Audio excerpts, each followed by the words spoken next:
3월은 마치 행진하는 달입니다. 자유와 희망을 향해서 새로운 행진을 시작하는 달입니다. 또 3월은 축복하고 싶은 달입니다. 만나는 사람에게 하나님의 사랑과 축복을 전하고 싶습니다. 저는 트위터라든지 혹은 카톡이라든지 하는 걸 잘 못합니다. 근데 제가 받기는 하거든요. 근데 며칠 전에 어떤 분이 저에게 이런 축복의 기도를 보내왔습니다. 축복의 기도. 주님께서 당신 가까이 계셔 당신을 지켜주시기를, 당신 안에 계셔 당신의 원기를 회복시켜 주시기를, 당신 옆에 계셔 당신을 보호해 주시기를, 당신 앞에 계셔 당신을 인도해 주시기를, 당신 뒤에 계셔 당신을 변호해 주시기를, 당신 위에 계셔 당신을 축복해 주시기를. 원하는 사람은 그냥 가져가도 됩니다. 제가 이것을 읽고 얼마나 마음이 평안했는지, 늘 하나님이 우리와 함께 하시고 도와주시고 앞에서 뒤에서 위에서 옆에서 함께 하신다는 이 말을 들으면 아무리 들어도 싫지가 않은 거예요. 너무너무 좋은 거예요. 여러분, 이 봄에 하나님이 여러분과 함께 하기를 바랍니까? 하나님이 여러분의 앞에, 여러분의 뒤에서, 여러분 옆에서, 여러분 위에서 여러분을 도와주시길 바랍니까? 하나님이 여러분의 모든 곳에서 여러분을 도와줬으면 좋겠습니다. 오늘 말씀은 바로 이 말씀을 하고 있습니다. 사도 바울은 로마서 8장에서 하나님이 성령님을 통하여 얼마나 우리를 돌보시고 계시는가, 오늘 말씀에만 우리 안에 계신다는 말을 3번이나 반복하고 있습니다. 9절 말씀 볼까요? 성령이 너희 안에 거하시면. 11절 볼까요? 예수를 죽은 자 가운데서 살리신 이의 영이 너희 안에 거하시면. 11절 뒷부분 볼까요? 너희 안에 거하시는 그 성령으로 말미암아 너희 죽을 몸도 살리리라. 우리 안에 거하시는 성령님이 우리를 살려주시고 도와주시고 보호하신다는 이 말씀이야말로 우리가 붙잡을 최고의 축복의 말씀입니다. 하나님은 본래 어떤 분입니까? 도표를 보시면 이 하나님이 원래 높은 데 계신 분, 우리 위에 계신 하나님, 주로 구약에 나타난 하나님은 거룩하신 분, 우리와 많은 차별이 있으신 분이죠. 그래서 그는 어미하시고 높은 데 계시고 우리 예배를 받으시는 거룩하신 분입니다. 근데 너무 거룩하다 보니까 하나님께 가까이 갈 길이 없는 거예요. 하나님이 예수님을 이 땅에 보내서 임마누엘, 우리와 곁에 계신 하나님, 우리와 함께 계신 하나님으로 다가오셨죠. 사랑의 하나님으로. 그것으로 만족하지 아니하고 그분이 승천하시자 성령을 우리 가운데 보내서 우리 안에 계시는 분으로, 우리 속에 계시는 분으로, 능력과 거룩의 하나님으로 우리 가운데 거하시는 분, 점점 우리에게 다가오시는 분, 가까이 계시는 분, 그 좋으신 하나님, 그 좋으신 성부, 성자, 삼위 하나님, 성령 삼위 하나님, 여러분의 하나님이 있음을 믿습니까? 그 좋으신 하나님이 오늘 이 봄에 여러분과 함께 하기를 간절히 원합니다. 많은 믿는 사람이 다른 건 다 믿는데 이거 한 가지를 놓치고 있는 것 같아요. 그게 뭔가 하면 성령을 받았습니까? 그러면 놀란다는 사실이에요. 제가 몇 년 전에 미국에 가서 부흥회를 하면서 앞에 있는 남자 집사님들 중에 한 분에게 물었습니다. 집사님이십니까? 그렇습니다. 예수님을 영접했습니까? 그렇습니다. 그럼 예수를 믿는 거네요? 그렇습니다. 그분은 그렇습니다만 하면 됩니다. 그래서 제가 또 물었어요. 그러면 성령을 받으셨습니까? 했더니 그때부터 굉장히 얼굴이 이그러지면서 난색을 표시하는 거예요. 아니, 성령은 아직 안 받았다는 거예요. 그래요? 그러면 제가 묻겠는데 예수님과 성령님은 다른 분입니까? 그랬더니 그분이 다른 분은 아닌 것 같은데 하고 얘기하는 거예요. 그럼 다른 분이 아닌 것 같은데 한 분은 받고 한 분은 안 받는 수가 있습니까? 그렇게 제가 물어보려다가 그분이 미안할까 봐 묻진 않고 그렇게 말했죠.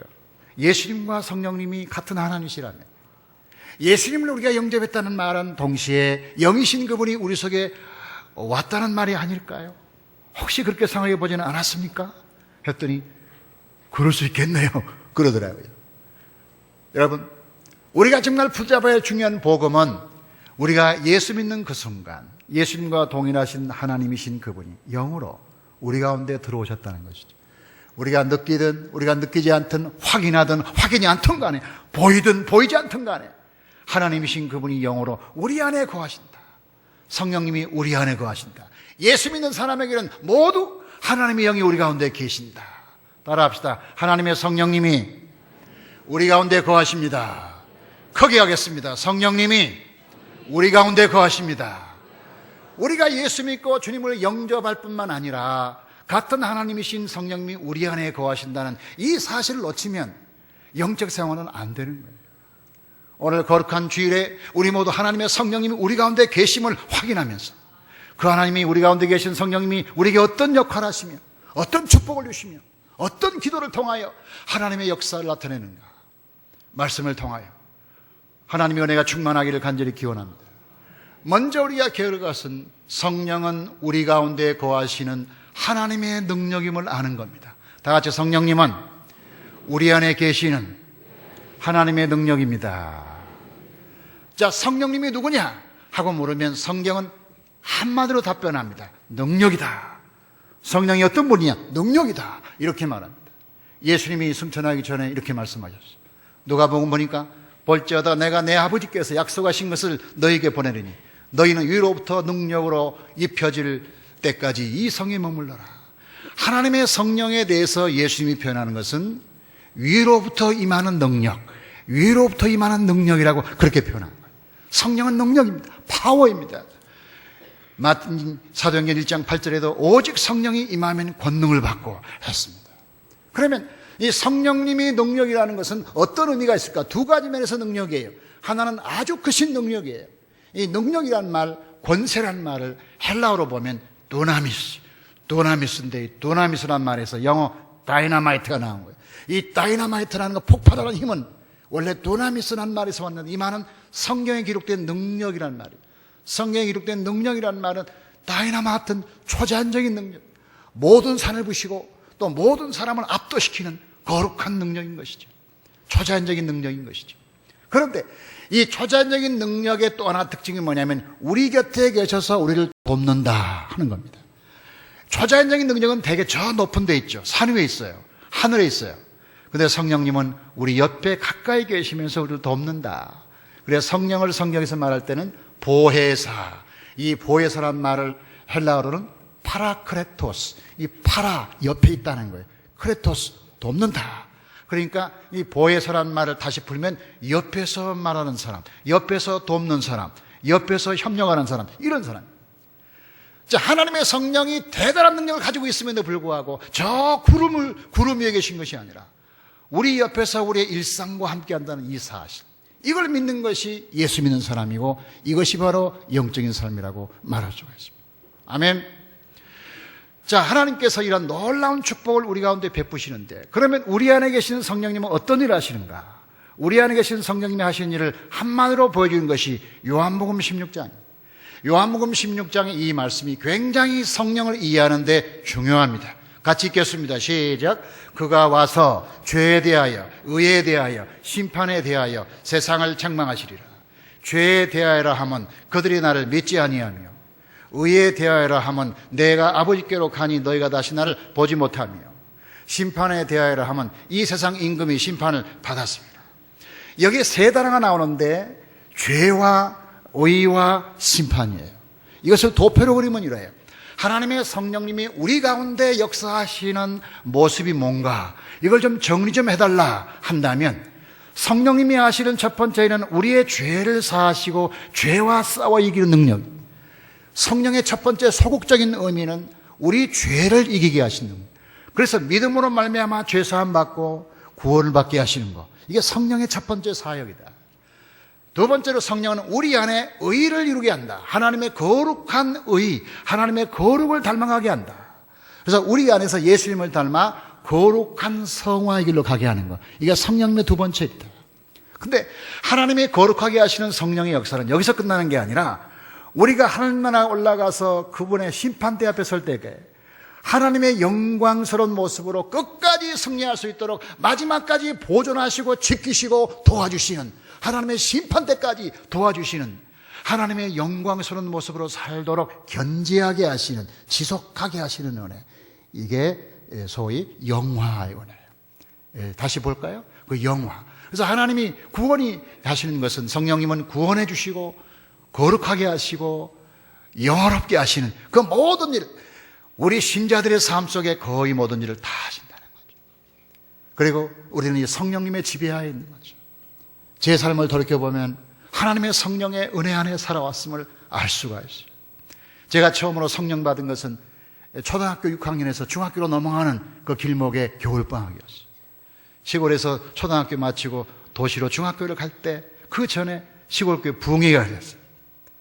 이제 어린아이가 부흥회에 참석하면 얼마나 큰 기대를 가지고 참석하겠어요. 그냥 어른들이 가라니까 온 거예요. 거기 참석했는데 좀 지루하잖아요. 그런데 첫째 날, 둘째 날 지나면서 슬슬 이상하게 마음이 감동되다가 세 번째 날인가 하나님의 성령이 저에게 임했어요. 이 성령이 임할 때 제일 공통적인 특징이 뭐냐면 눈물이 나온다는 거죠. 눈물이 쏟아지는데 견딜 수가 없는 거야. 아니 13살 먹은 소년이 무슨 죄를 많이 졌길래 그렇게 눈물이 쏟아질까? 제가 지은 죄라는 것은 아버지 호주머니에서 용돈 몇 개 꺼낸 거, 어머니 몇 번 속이고 이렇게 한 거, 이게 전부인데 이런 정도의 죄를 진 사람이 무슨 눈물을 이렇게 쏟겠습니까? 그런데 막 눈물이 막 비오듯 쏟아지는 거예요. 그러면서 한참 있다 보니까 입에서 막 이상한 말이 나오기 시작하는 거예요. 나중에 알고 보니까 방언인 거야. 방언이 막 나가는데 무슨 말인지는 모르지만 한 가지 중요한 건 마음이 기쁨이 있는 거예요. 너무너무 기뻐 행복해요. 그리고 그 능력으로 중학교로 들어갔어요. 그때 저는 어린 마음에 하나님은 살아계신다. 그리고 하나님 우리와 함께 하시는구나. 우리 죄를 사하시는구나. 나는 하나님의 아들이구나 하는 믿음의 확증을 가질 수가 있어요. 저에게 믿음의 확증을 주신 성령의 체험. 두 번째 성령의 체험은 제가 25살 때 청년 때 이루어졌어요. 그때는 하나님을 좀 멀리 떠나고 신앙생활도 잘 안 하고 거기다 몸까지 안 좋아가지고 빌빌거릴 때 다른 사람, 어떤 사람이 말하기를 저 충청도 논산에 가면 기도원 하나가 좀 세워지는데 거기 가서 좀 도와주면서 기도하라고. 제가 거기 갔잖아요. 낮에는 기도원 사업을 도와주고 일하고 밤에는 성경 읽고 그렇게 한 2달인가를 머무는 동안에 처음에는 맹숭맹숭했지만 시간이 갈수록 점점 하나님이 저를 감동하시고 감격하게 하시는데 그날 세 번째 날에 하나님이 놀라운 은혜를 부어주는데 생수가 머리끝에서 발끝까지 시원한 은혜를 주시면서 제 마음에 아주 감당할 수 없는 눈물을 쏟게 만들었어요. 그때까지 저는 제 진로를 잘 몰랐어요. 제가 막연히 목회자로 가는 게 아닌가 하는 생각을 했지만 확신은 없었어요. 주변에 있는 사람도 너 목회자로 하나님 부르셨나 보다 했지만 감동은 되지 않았어요. 그런데 그날 기도하는데 제 마음에 이런 생각이 드는 거예요. 하나님이 나를 목회자로 부르셨구나. 부르셨구나. 이런 믿음이 생기는데 에레미야 33장 3절의 말씀이 떠올랐어요. 너는 내게 부르짖으라.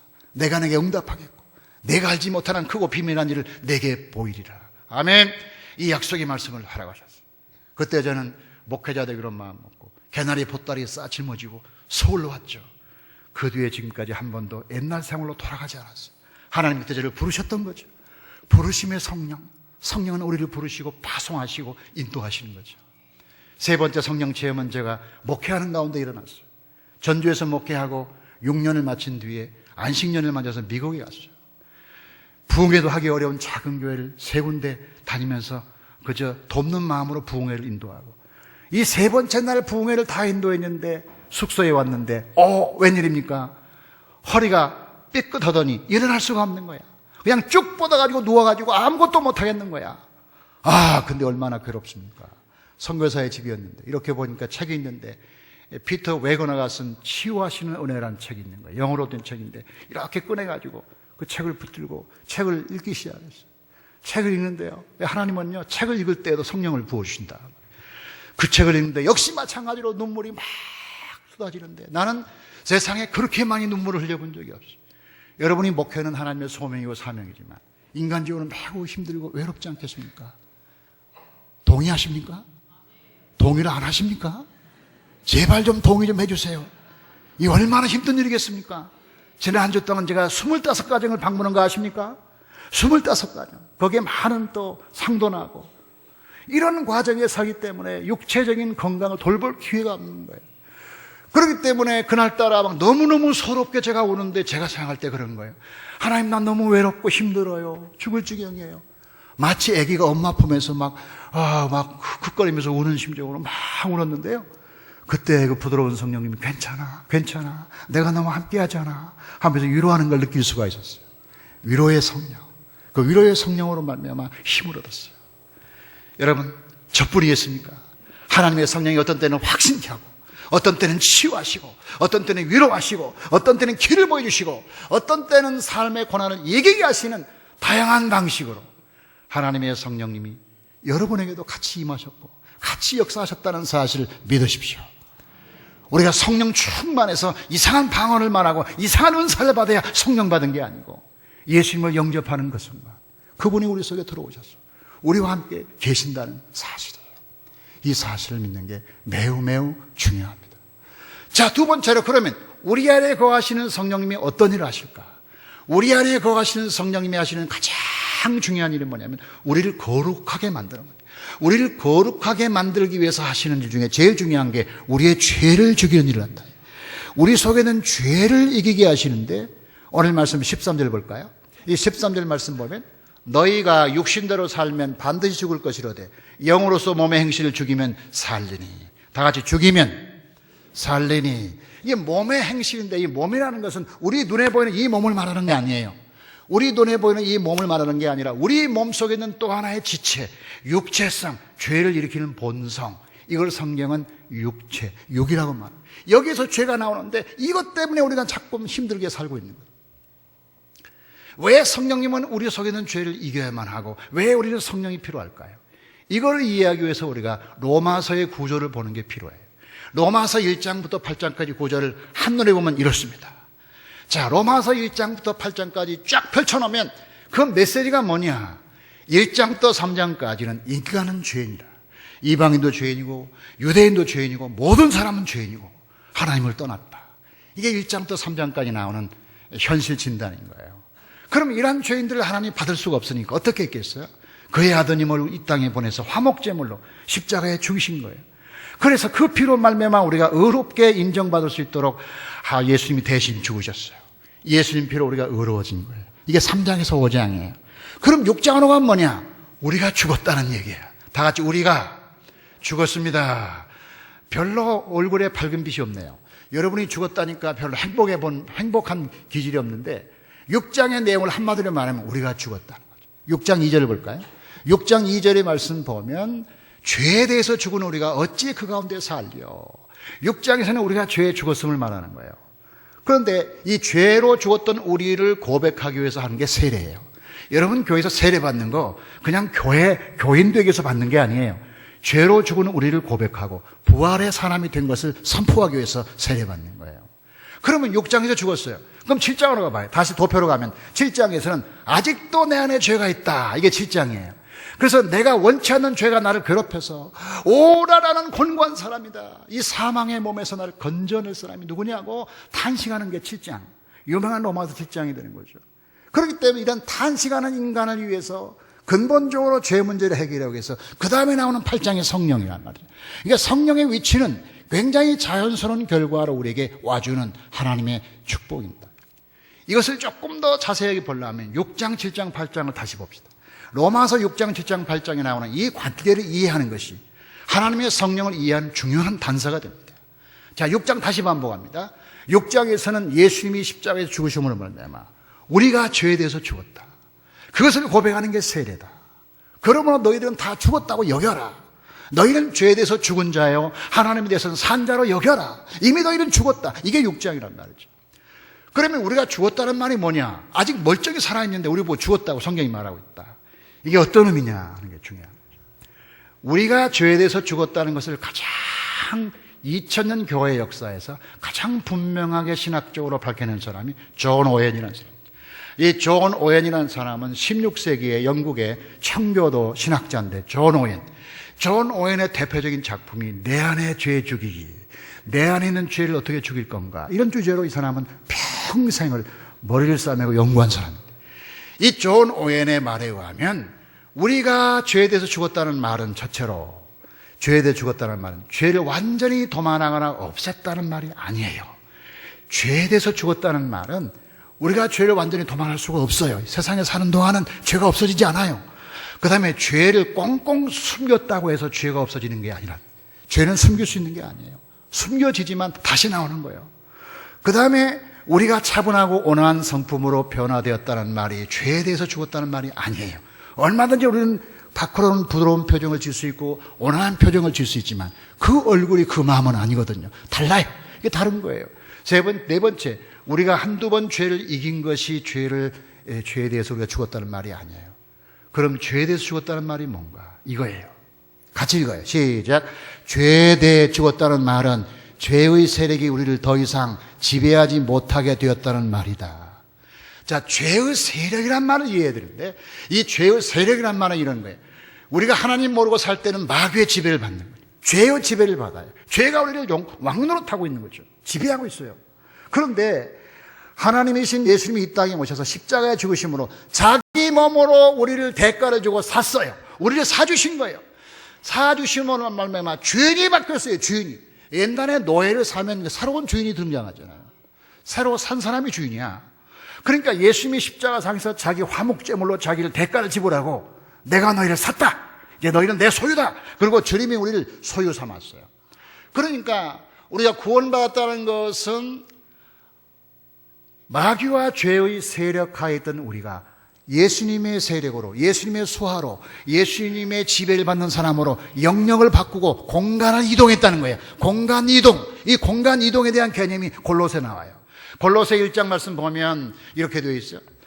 그가 우리를 흑암의 권세에서 건져내사 그의 사랑의 나라로 옮기셨으니, 다 같이 옮기셨으니, 우리가 구원받았다는 것은 우리 속에 죄가 하나도 없이 사라졌다는 것이 아니라 죄를 진 그 모습 그대로 우리의 공간이 마귀의 나라에서 하나님의 아들의 나라로 옮겨졌다는 거예요.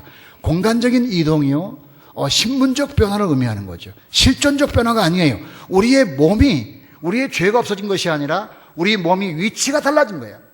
그러니까 소유권이 달라진 거예요. 소유권. 과거에 마귀의 소유를 받던 우리가 이제 예수님의 소유로 변화된 것. 이걸 구원이라고 불러요. 구원이라고. 그런데 우리가 예수님의 소유가 되었어도 여전히 우리의 사람은 그대로 있잖아요. 그렇잖아요.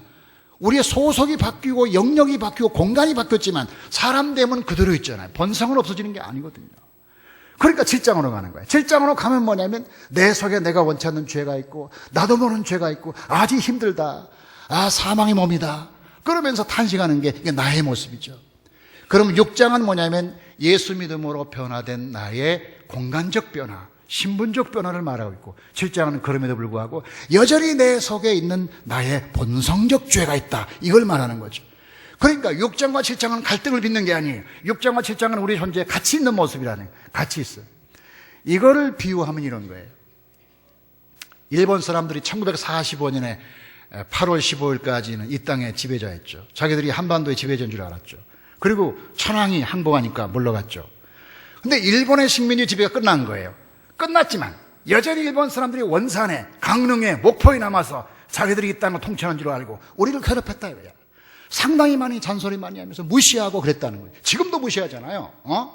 그러니까 이게 뭐냐면 그들이 우리를 지배하지는 않지만 여전히 그들이 우리를 괴롭히는 것처럼 우리가 죄의 세력에 지배받지 않지만 여전히 우리는 죄 가운데 산다는 거죠. 이게 모습이다. 공산당 얘기를 하십니까? 6.25 때 공산당이 쳐들어와서 남한을 거의 그냥 먹었잖아요. 근데 1953년인가요? 휴전협정을 통해서 물러갔잖아요. 공산당이 물러간 거야. 인민정부가 물러간 거예요. 그러나 여전히 공산당 빨치산이 여기저기 남아가지고 사람들을 괴롭혔죠. 저는 그 지리산 근처에 살아가지고 할아버지로부터 그 얘기를 하도 많이 들었어요. 이 공산당 빨치산 이놈들이 얼마나 밤에 내려와서 사람들을 괴롭히고 잡아가고 괴롭혔는가에 대해서 얘기를 많이 들었는데, 이 아무리 공산당이 이 나라를 괴롭혀도 공산당 정부는 아니잖아요. 우리가 공산당 지배를 받지는 않아요. 지배를 받지는 않지만 여전히 공산당은 남아가지고 우리를 괴롭히고 힘들게 했단 말이죠. 그러면 우리가 6장의 말은 뭐냐면 구조적으로 우리는 주님에 속한 사람이고 하나님의 자녀가 되었다는 거죠. 그분의 세력 안에 들어왔어요. 그러나 그럼에도 불구하고 여전히 우리는 죄 속에서 고통하면서 고생하면서 살고 있다. 이것이 6장과 7장이에요. 그러면 이것을 어떻게 해결할 것이냐? 어떻게 해결할 것이냐? 그것을 해결하기 위해서 하나님이신 성령님이 우리 안에 들어와서 우리 안에 있는 모든 죄를 이기게 하시고 기도하게 하시고 그래서 주님을 닮아가는 거룩한 사람이 되게 한다. 그 말입니다. 아멘. 그러니까 예수님의 십자가를 통해서 우리가 하나님의 자녀가 되고 그분의 영역 안에 들어가는 축복을 받았다면 하나님의 성령님을 통해서 실제 우리가 예수님의 사람이 되는 지속적인 성화의 과정을 밟기 시작했다는 거죠. 그러므로 우리의 영적 삶의 중요한 두 주제는 십자가와 성령이다. 십자가를 통해서 하나님의 자녀가 되고 성령을 통해서 자녀답게 되는 거다 이 말이에요. 십자가가 우리를 위한 하나님의 구원이라면 성령은 우리 안에서 이루어지는 지속적인 하나님의 은혜라는 거죠. 그렇기 때문에 우리가 십자가의 은혜만 가지고 충분치 않다는 거죠. 십자가의 복음뿐만 아니라 성령의 감동을 받고 그분의 통치를 받아야 돼요. 그분의 지도를 받아야 된다는 거죠. 여러분, 성령의 지도를 받기를 원합니까? 하나님의 성령이 우리 가운데 계시면서 날마다 하나님의 사람으로 만들어 가시는 걸 믿습니까? 그런데 하나님이 우리를 성령을 통해서 만들어 갈 때 제일 중요한 게 기도예요. 세 번째가 뭐예요? 성령님은 기도하게 하셔요. 따라합시다. 성령님은 기도하게 하신다. 우리 안에 계신 성령님이 우리를 거룩한 사람으로 만들기 위해서 하시는 가장 대표적인 방법이 뭔가? 이게 기도라는 거죠. 오늘 26절을 봤어요. 26절 시작. 이와 같이 성령도 우리 연약함을 도우시나니 우리는 마땅히 기도할 바를 알지 못하는 오직 성령이 말할 수 없는 탄식으로 우리를 위하여 친히 간구하시니 마음을 살피시는 이가 성령의 생각을 하시나니 이는 성령이 하나님 뜻대로 성도를 위하여 간구하시니.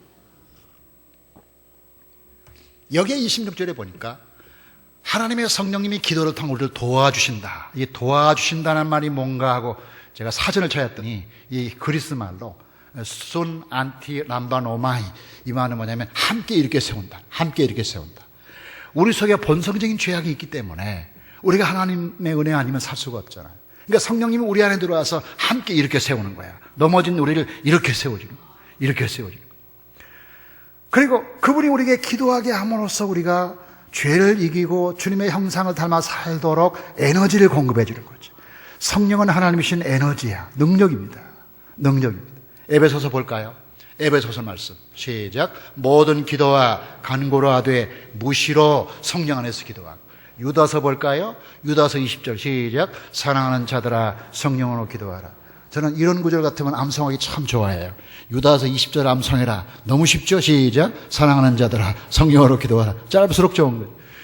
하나님께서 성령으로 기도하라는 말이 성경에 많이 나오는데 성령의 가장 중요한 사역은 우리 안에서 계속 기도해라. 기도하면 좋을 텐데 왜 안 해? 기도하면 될 거야 하고 말하는 거예요. 마치 어머니처럼 우리가 한번 게으르고 좀 뭐 안 하면 옆에 와서 야, 너 공부하면 좋을 텐데 왜 공부 안 하니? 하면서 계속 옆에서 먹을 것 갖다 주고 권면해가지고 사람 만들어 내는 것처럼 하나님의 성령님도 계속. 여러분, 그래서 어느 날 여러분이 새벽기도 나가고 싶다, 금요일 날 좀 나가고 싶다 했다면, 그래서 여러분의 결단 이전에 하나님의 성령님이 여러분 속에서 기도해. 너 새벽에 나가면 될 텐데 왜 안 나가니? 하고 하나님이 속삭여서 그 말을 듣고 여러분 나온 거야. 사실은 가끔 여러분 기도할 마음이 생기잖아요. 예배하고 싶다 그러잖아요. 그거 다 뭐예요? 하나님이 다 여러분의 성령님을 통하여 속에서 감동하시고 기도하게 하시는 은혜를 따라 기도하는 거예요. 하나님의 성령님이 우리를 기도하게 하실 뿐만 아니라 기도하세요. 그래서 20절에 보니까 친히 간구하시느니라. 우리가 기도해야 함에도 불구하고 안 하면 그분이 계속해서 답답한 마음으로 우리 속에서 기도하게 하시니.